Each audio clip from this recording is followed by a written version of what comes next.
Sehr verehrte Damen und Herren, auf die Bahn rollt ein neues Produkt aus dem OKW von Oleg Konstantinovich Antonov aus Kiew in der Ukraine, erstmalig auf einer internationalen Messe vorgestellt, die Antonov An-178. The theme of innovation and premieres new aircraft, taxiing now a remarkable shape, looks for all the world like a dolphin. Beautifully streamlined aircraft, the latest product from Antonov from the Ukraine. And very much a warm welcome to our friends from the Ukraine.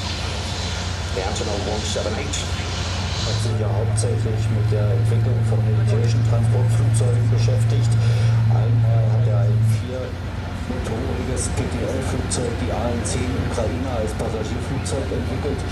Dann sich hauptsächlich nach der Zerfall der Sowjetunion kam dann die AN-148 im Jahr 2004 für 89 Passagiere, später die verlängerte AN-148-158 mit bis zu 99 Passagieren.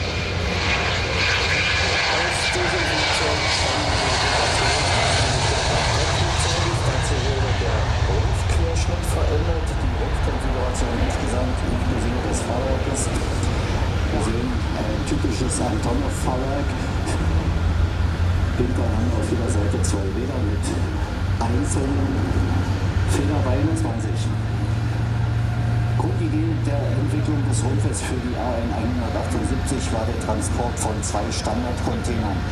Dementsprechend die Innenmaße des Laderaumes, die also eine Länge von 16 Metern haben, eine Höhe und Breite von jeweils 2,73 Meter, sodass problemlos 22 Fußcontainer im Flugzeug transportiert werden können, bis zu 18 Tonnen Nutzmasse. Und natürlich für die militärische Nutzung große Heckladoluke zum Absetzen von Lasten in der Luft. Bis zu 7,5 Tonnen Einzelmasse können in der Luft abgesetzt werden.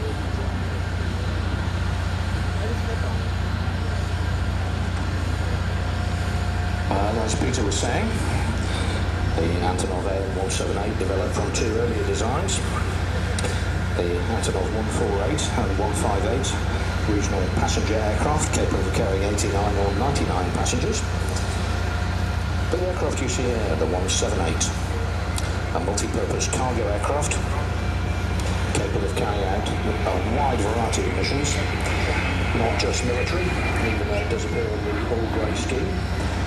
The large rear cargo door means it's ideally suited to the transportation of all kinds of civil cargoes, international air and sea containers and pallets, engineering vehicles, and even flying regular charter routes. That's going to be 120 degrees of bank there. Most impressive performance. Also able to be used for a full range of military missions, including airdropping both cargo and paratroopers from the rear doors. Being flown for us today by the flight team of Andrei Spasibo and Sergei Trochin.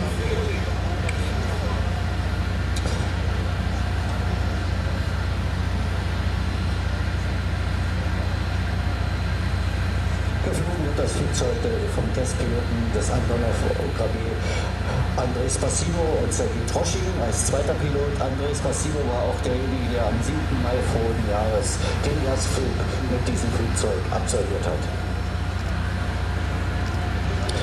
Well, we said it was a brand new aircraft, we weren't kidding.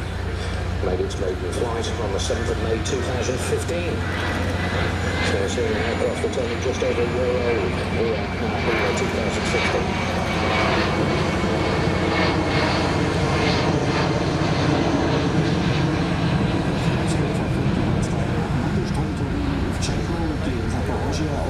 Gebaut werden, die modifiziert wurden für dieses Flugzeug, denn sie sind auch schon aus den späten 80er Jahren in der Erstentwicklung, waren schon im Einsatz an der Jagd 42, an der Tu-334.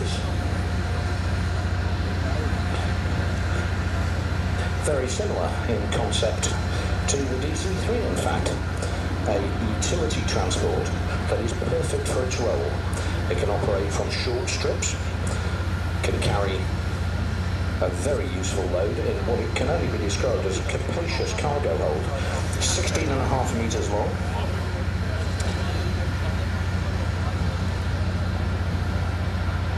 .7 meters high and 2.7 meters wide, able to take all of the standard cargo containers.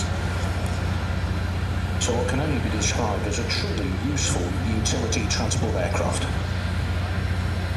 Mit der A-178 setzt das UKW Antonov seine Tradition in der Konstruktion und Fertigung von Transportflugzeugen fort. Antonov hat ja 1946 im August sein erstes Flugzeug in die Luft gebracht, die spätere A-1-2. Beim Erstflug hieß sie ja noch SK-1, сейчас сказал, Western Samolot Nummer 1, Landwirtschaftsflugzeug Nummer 1. Dreimal in der Geschichte der Luftfahrt hat Antonov das weltgrößte Flugzeug in die Luft gebracht. Auch heute ist die A-125 noch das größte Flugzeug der Welt. Und jetzt haben wir die A-178 bei der Landung. Schubumkehr auch bei den Litschenko-Turbinen wird gleich zum Einsatz kommen.